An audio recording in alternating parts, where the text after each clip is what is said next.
చస్తావని తెలిసి కూడా ఏ ధైర్యంతో ఇక్కడికి వచ్చావు? చచ్చేలోపు మీలో ఒక్కరినన్నా మార్చగలననే నమ్మకంతో. అంటే మమ్మల్ని అందరినీ జనజీవన సమితిలో కలుపుతానంటావు, మమ్మల్ని అందరినీ మారుస్తానంటావు, అంతేగా? అది జరగని పని.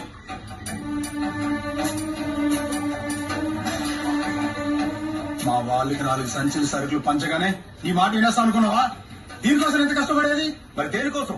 మా కోసం, మా బతుకుల కోసం, మమ్మల్ని నమ్ముకున్న వాళ్ళ కోసం, మా హక్కుల కోసం. అప్పుడు మీరు బతకాల్సింది జనం మధ్యలో కానీ అడవుల్లో జంతువుల మధ్య కాదు. ఎవరి కోసం ఏ పాపం తెలియని ఒక చిన్న కానిస్టేబుల్ ని చంపేశారు. గడిచిన కొన్నేళ్లలో మీ వల్ల జరిగిన కొన్ని సంఘర్షణల్లో ఎంతో మంది సామాన్యులు చనిపోయారు, పోలీసులు చనిపోయారు, కొన్ని కోట్ల రూపాయల ప్రజాధనాన్ని నాశనం చేశారు. ఇవన్నీ చేయటం వల్ల ఇక్కడ ఎవరి బతుకులు బాగుపడ్డాయి? మీరు సాధించుకున్న హక్కులేంటి? ఇక్కడున్న ఏ ఒక్కరైనా సమాధానం చెప్పగలరా?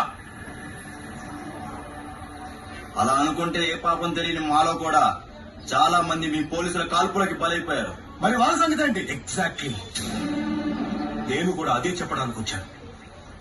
మీరు మమ్మల్ని, మేము మిమ్మల్ని చంపుకుంటూ పోతే ఎవరికి ఉపయోగం లేకుండా పోతుంది. ఏదో సాధించాలని ఏమీ సాధించకుండా ఇక్కడే ఈ అడవుల్లోనే మిగిలిపోతున్నారు.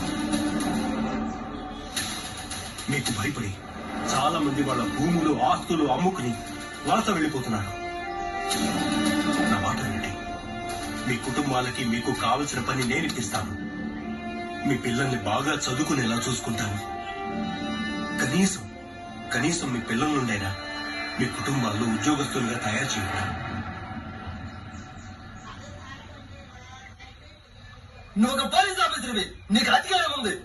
ఎన్నైనా మాట్లాడతావు, నీకేం తెలుసు? మా కష్టాలు, మా బ్రతుకులు తెలుసు కాబట్టి ఇక్కడికి మీ మంచి కోరుకునే వాళ్ళగా వచ్చాను.